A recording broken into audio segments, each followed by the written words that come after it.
నమస్తే, నేను Sowjanya. Welcome to my channel. ఈరోజు అటుకులతోటి మిక్చర్ అనమాట. ఆలు అటుకులు వేసి మిక్చర్ అనమాట.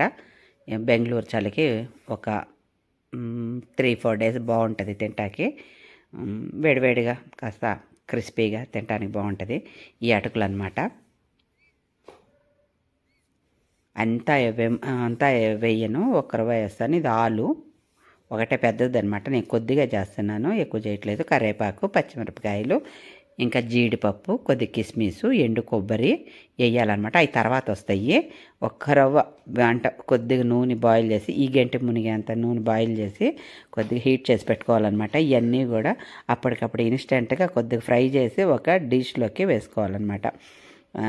పక్కన ఒక ట్రేలో వేసుకున్నా సరిపోతుంది, ఒక గిన్నె తీసుకున్నా సరిపోతుంది. ఒక గిన్నెలో కొద్దిగా వడలపాటి గిన్నె తీసుకోవాలి. ఇక్కడ ఇవన్నీ కూడా కొద్దిగా చిట్పట్లాడి కొద్దిగా ఫ్రై అయితే చాలు.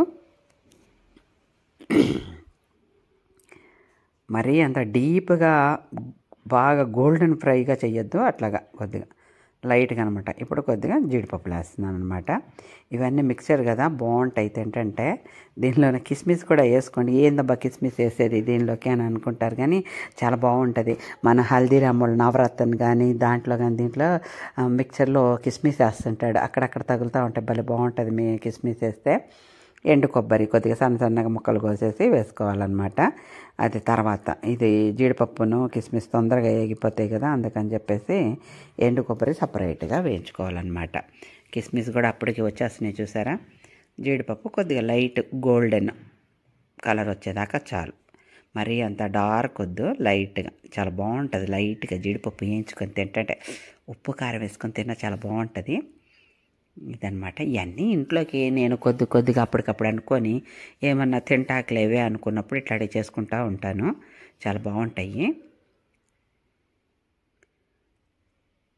కొద్దిగా నూనెతోటే మనకు అంత, కాకపోతే ఇది కొద్దిగా నూనె అంటే ఒక్కొక్కటి మనం ఫ్రై చేసి దాంట్లో వేస్తూ ఉంటాం కదా, కొద్దిగా నూనె పడిద్ది.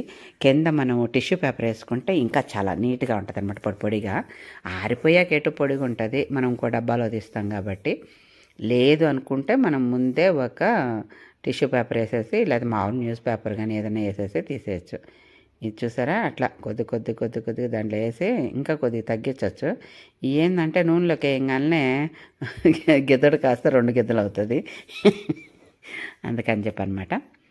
కొద్దిగా చూసుకొని ఫ్రై చేసుకోవాలి. మొత్తం నూనెలో కనుక వేసామంటే తీసేసరికి మాడిపోతాయి. అందుకని చెప్పి దానిలోనే పెట్టేసి ఫ్రై చేసి నెమ్మదిగా తీయాలన్నమాట. అంత బాగా ఏగక్కర లైట్గా కొద్దిగా నూనెలో వేడి నూనెలో కొద్దిగా పెడితేనే అవి ఫ్రై అయిపోతాయి. చాలా అంత ఫ్రై తింటాకి. చెప్పా కదా ఇది కొద్దిగా నూనె పీల్చిద్దని. మనం టిష్యూ పేపర్ వేసుకొని చేస్తే ఇంకా నీట్గా ఉంటుంది. నేను టిష్యూ పేపర్ వేయలేదు, అది వేసేసుకుంటే ఇంకా మనకి నూనె పీల్చకుండా నీట్గా వస్తుంది అనమాట. ఇవంతా ఒక ప్రాసెస్, తొందరగానే అయిపోతుంది. ఒక్క ఆలు దగ్గరే కొద్దిగా టైం పట్టిద్ది. ఆ ఆలును కూడా మనం సన్నగా తురుముకొని ఒక వాటర్లో కడిగి కొద్దిగా క్లాత్ మీద ఆరబెట్టి కొద్దిగా పొడిగా అయ్యాక అప్పుడు ఫ్రై చేయాలన్నమాట. ఇదంతా చూసారా, సగం వరకు పని అయిపోయినట్టే అనమాట. ఇక కొద్దిగా గ్రౌండ్ నట్స్, కొద్దిగా తినేశనగపప్పు, ఇవన్నీ మనం ఎన్ని వేసుకుంటే అన్ని బాగుంటాయి మిక్చర్లో. ఏదైనా కానీ చక్కగా తింటాకి బాగా నోటికి కరకరలాడుతూ బాగుంటుంది. నిజంగా చాలా బాగుంటుంది ఈ మిక్చరు. ఒకసారి ట్రై చేసి చూడండి. ఇది కూడా అంత డీప్గా గోల్డెన్ ఫ్రై వచ్చేదాకా లైట్గా ఫ్రై అయితే చాలు, బాగుంటాయి అన్నమాట. ఇది కొద్దిసేపు ఫ్రై చేసేసి ఇంకా తినేశనగపప్పు కూడా కాసేపు ఫ్రై చేయాలన్నమాట. ఎక్కువసేపు చేస్తే మళ్ళీ టేస్ట్ మారిపోతుంది, బాగోదు. చాలా ఇంతవరకు కొద్దిగా కరకరలాడేదాకా బయటకి రాకుండా దాని లోపలే నీట్గా అనేస్తూ ఉంటే చాలా బాగుంటుంది. దీనిలో చాట్ మసాలా, ఇంకా పెప్పర్ పౌడరు ఏమన్నా వేసుకోవచ్చు, కానీ నేను అంత స్పైసెస్ తినను, అవాయిడ్ చేస్తాను. సో నేనేంటంటే కొద్దిగా అనమాట, బాగుంటుంది టేస్ట్ కూడా. అందుకని చెప్పేసి కొద్దిగా ఇప్పుడు ఎండు కొబ్బరి ముక్కలు అనమాట, సన్నగా పొడవుగా కట్ చేసుకొని ఇవి కాసేపు ఫ్రై చేయాలన్నమాట. నూనె బాగా కాగుంటే ఎండు కొబ్బరి తొందరగా ఫ్రై అయిపోతుంది. ఎక్కువ కలర్ మారిందంటే మళ్ళీ టేస్ట్ మారిపోయింది. అందుకని కొద్దిగా అన్నీ లైట్గా అక్కడక్కడ అట్లా అనేసి తీసేయాలి. గోల్డెన్ కలర్ వస్తే చాలు, ఫ్రై అయితే చాలు. మరీ నల్లగా అయితే కూడా టేస్ట్ మారిపోతుంది, తింటే బాగుండదు. అందుకని లైట్గా చూసుకొని ఇవన్నీ గబగబా వేయించేసి తీసేసేయాలి. చాలా క్రిస్పీగా చాలా బాగుంటాయి అసలు టేస్ట్. నీట్గా అన్నీ ఆ డిష్లో వేయటమే, ఒక్కొక్కటి ఫ్రై చేసి.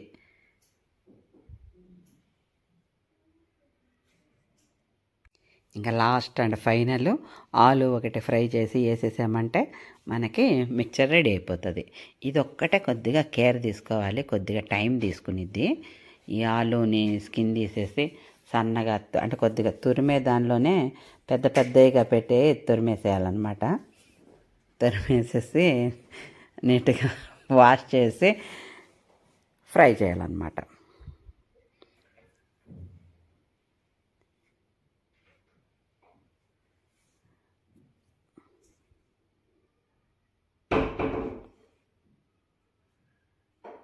ఇది ఎక్కువసేపు కూడా వాష్ చేయక్కర్లా, ఒకసారి వాష్ చేసేసి అలాగ చిల్లులు దాంట్లో తీసేసుకొని ఒక క్లాత్లోకి, లేదంటే గట్టిగా పిండేసినా సరిపోయింది. కానీ పిండినా సరే ఎంతైనా అది పొడి రాదు. కొద్దిగా డ్రై క్లాత్లో, కాటన్ క్లాత్లో వేసి అంతా అట్లా తుడిచేసామంటే నీట్గా వచ్చేస్తుంది. కొద్దిగా ఇక్కడ కింద తడి ఉంది కదా, ఇంకొద్దిగా పైకి పొడి క్లాత్ ఎక్కడుందో అక్కడికి చూసుకొని నీట్గా అదంతా తుడిచేయాలి. ఇదంతా టైం తీసుకొని ఇప్పుడు మనం మిక్చర్ రెడీ చేస్తున్నాం అనగా ముందే ఇదంతా చేసుకొని పక్కన క్లాత్లో పెట్టుకుంటే ఇంకా డ్రై అవుతుంది, చాలా బాగుంటుంది. అప్పటికప్పుడు చేస్తే అట్లాగే ఉంటుంది. మనము ముందే ఇది ప్రిపేర్ చేసి పెట్టుకుంటే నీట్గా ఉంటుంది. నేను చూసారా అట్లా లేక అట్లా గబగబా వేసేస్తున్నాను. కొద్దిగా వేసుకోవాలి ఇక్కడ మాత్రం. ఇది డైరెక్ట్గా నూనెలోనే వేసేయాలి, ఎందుకంటే ఆలు పొంగిద్ది అనమాట, నురగలు వచ్చేస్తాయి కొద్దిగా. ఇదంతా ఈ బబుల్స్ తగ్గాక ఇంకా మనకి ఆలు ఫ్రై అయిపోయినట్టు గుర్తు. ఈ బబుల్స్ వచ్చినంతసేపు అది ఫ్రై కానట్టు. మరీ డీప్ ఫ్రై చేయొద్దు, గట్టిగా ఉంటుంది. కొద్దిగా గోల్డెన్ ఫ్రై చాలు. అది చల్లారాక ఎట్లు కూడా క్రిస్పీగా ఉంటుంది, బాగుంటుంది. దీంట్లో ఇంకా ఉప్పు కారం ఏమి వేయక్కర్లేదు, ఎందుకంటే మనం డైరెక్ట్గా దీన్ని మిక్చర్లో కలుపుతాం కాబట్టి అక్కడ వేసుకోవచ్చు అనమాట. యాక్చువల్గా మంచి కలర్ కనపడిద్ది. మనం దీనికి ముందు ఏం చేసామంటే అన్ని ఆయిల్లో అవి ఫ్రై చేసాం కదా, అందుకని అట్లా ఉంది. యాక్చువల్గా ముందే ఆలు ఫ్రై చేసుకొని పక్కన మిగతా తర్వాత చేసుకుంటే ఆలు బాగా వైట్గా బాగుంటుంది. కొద్దిగా కారం మన టేస్ట్కి తగ్గట్టు, కొద్దిగా ఉప్పు, ఆ ఉప్పుది కొద్దిగా మిస్ అయినట్టుంది. ఉప్పు టేస్ట్కి తగ్గట్టు చూసుకొని కలుపుకొని ఇంకా తినేయటమేనమాట. చాలా బాగుంటుంది, ట్రై చేసి చూడండి.